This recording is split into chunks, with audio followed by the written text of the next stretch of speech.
Сәлеметсіздер ме балалар? Бүгін біз сіздермен 4 мезгілді өтетін боламыз. Part 4, lesson 1, yeah? For weather. 4 мезгіл, yeah? Exercise 1. Listen, point and repeat. What's your favorite season, yeah? Сенің сүйікті мезгілің қайсы дейді, yeah? Listen, тыңда, point белгіле және repeat қайтала дейді, yeah? Winter бізде қыс, қыстан кейін spring көктемнен кейін summer жаз, autumn күз. Next exercise 2. Name the season. Не дейді? Жыл мезгілдерін ата дейді. Мына суретке қарап. Суретте біз бірінші суреттен қарап көріп тұрмыз.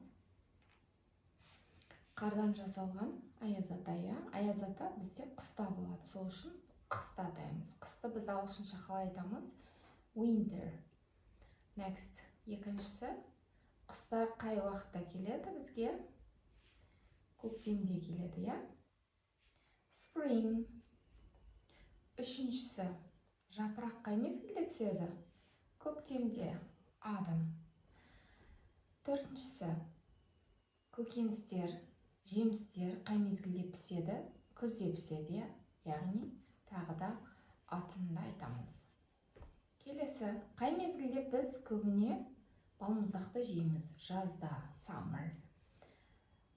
Қолғапты, шапканы қай мезгілде киеміз? Қыста. Яғни мұнда жазамыз, қысты қалай айтамыз? Winter. Келесі, күн бізде жаз, summer. Мұнда қар жауып тұр, ағаш қар жауып тұр, яғни winter. Мына жерде күз, күзді біз не дейміз? Autumn дейміз, Next exercise 3.